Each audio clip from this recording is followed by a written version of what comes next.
से पहले एक बार जो पिछले 2 दिन और स्पेशली कल का एक्शन है ये समझना चाहूंगा। आखिरी एक आधे घंटे में हम देखते हैं कि बाजार थोड़ा फिसल कर बंद हो रहे हैं। परसों भी गेंस के साथ बंद हुए बट डेज लो के आसपास बंद हुए। कल भी हमने देखा एक डिसेंट फॉल आया, स्पेशली बैंक्स में 2 दिन से थोड़ा बैंक्स भी अंडर परफॉर्म कर रहे हैं। कैसे समझना है ये सर, पोजीशन कैरी फॉरवर्ड करने का थोड़ा कॉन्फिडेंस कम हो रहा है इस समय? नहीं, ये तो स्मार्टनेस है दीप, एकदम। हमारे मार्केट बहुत स्मार्ट है। अच्छा। एकदम, मतलब ट्रेडर वेडर बिल्कुल परफेक्ट है। अरे भाई, वो पहले से अंदाज लगा रहे कि अमेरिका कमजोर बंद होगा, तो क्यों ना हम 3:30 बजे कम से कम लॉन्ग पोजीशन करके जाए। अच्छा, हो क्या रहा है देखो, दिन भर मजबूत है, बराबर है। मजबूत क्यों है? ग्लोबल संकेत, जैसा फॉर एग्जाम्पल कल का ट्रेडिंग सेशन लेते हैं जो आपको ताजा याद है ना। ग्लोबल संकेत कमजोर थे, हमें कमजोर खुलना पड़ेगा। हाँ जी, खुलेंगे। खुल के इंपॉर्टेंट सपोर्ट लेवल के आसपास आ जाते हैं, आ गए जी। अब एफआईज की खरीदारी के आंकड़े आ रहे हैं, लोकल फंड्स की खरीदारी के आंकड़े आ रहे हैं। चलो, बढ़िया सपोर्ट मिला ना, यहां से लेते हैं, खरीदारी करते हैं। धीमे धीमे आप खरीदारी करके दिन के हाई पॉइंट पर जा रहे हैं। कहां पहुंचे? उस लेवल के आसपास जो इंपॉर्टेंट रुकावट का लेवल है, ठीक है, वहां पहुंच गए।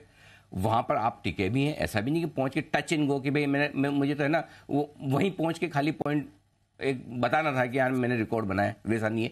आराम से वहां पर दिन के हाई लेवल के आसपास बहुत ट्रेडिंग हो रही है, लेन देन आराम से आप करिए। ये देखिए आपके सामने जो निफ्टी का चार्ट है, उसमें जो ग्रीन जो टॉप बना हुआ है काफी देर तक रहा है आराम से, तो वहां आप आराम से बेच सकते हैं, खरीद सकते हैं।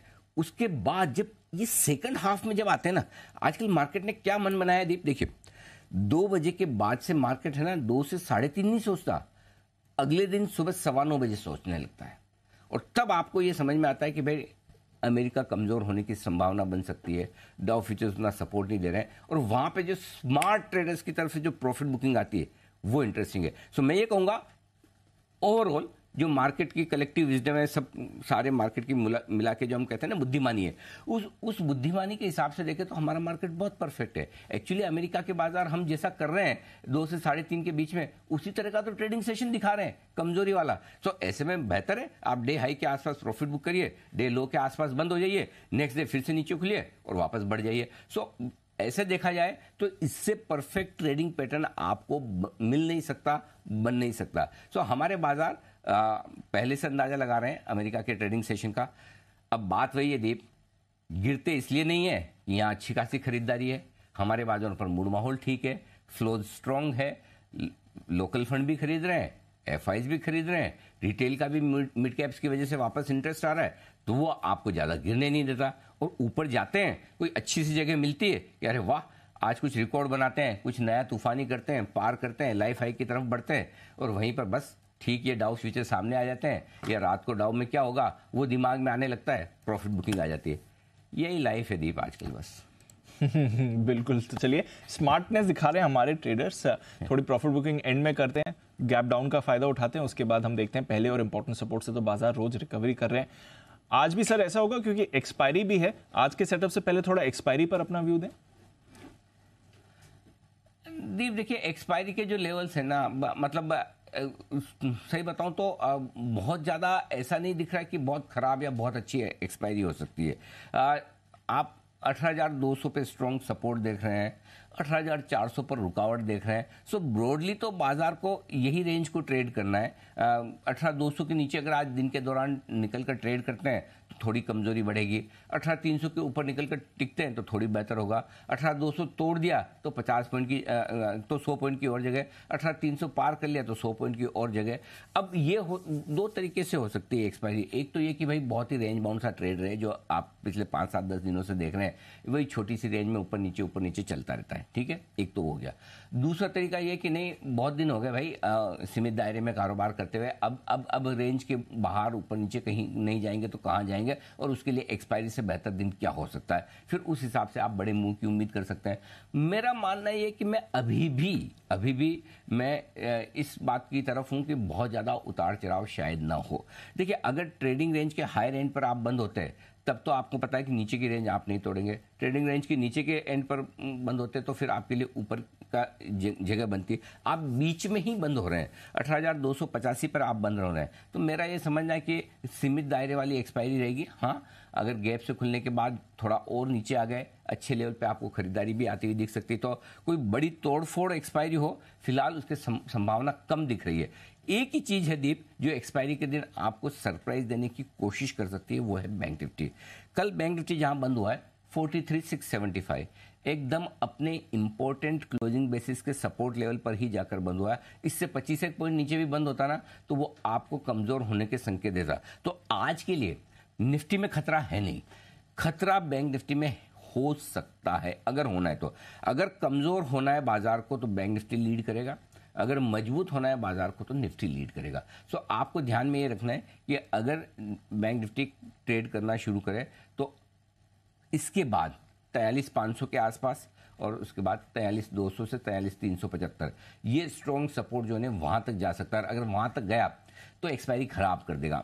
मेरा ये मानना है 43,500 के नीचे जाने पर एक्सपायरी खराब करेगा और तब आपके लिए निफ्टी पर भी 18,200 को मेंटेन करना, मैनेज करना मुश्किल होगा। इम्पॉसिबल नहीं होगा, मुश्किल होगा। सो लेट्स सी, बट मेरा व्यू एकदम क्लियर है।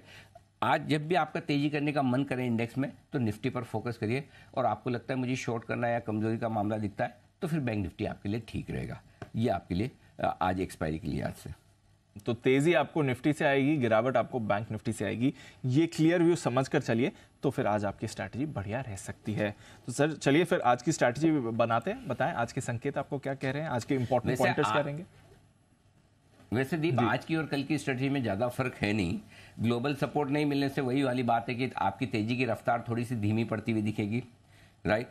और जहां भी मजबूत सपोर्ट लेवल मिले, पहला सपोर्ट नहीं इंपॉर्टेंट सपोर्ट लेवल, मैं बार बार इसलिए कहता हूं पहले सपोर्ट लेवल और इंपॉर्टेंट सपोर्ट लेवल में बड़ा फर्क होता है। तो जहां मजबूत सपोर्ट लेवल है खरीदारी करनी है, ऊपर में आपको अच्छे रुकावट के लेवल पर पहुंचना है, प्रॉफिट बुकिंग भी कर लीजिए, ठीक है। दोनों तरफ के ट्रेड के मौके मिलेंगे और अपना फॉर्मूला क्लियर है दीप। तेजी के मार्केट को ट्रेड करने का एक ही तरीका अपने को आता है और वो अभी तक तो काम कर रहा है।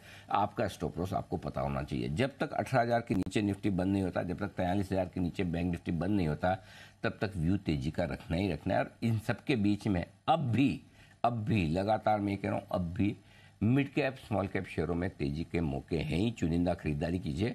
फर्क सिर्फ इतना है, 4 हफ्ते पहले आप कुछ भी खरीदते थे बढ़ने की गारंटी थी, क्योंकि वो एक अनाप शनाप अंधाधुंध तेजी थी।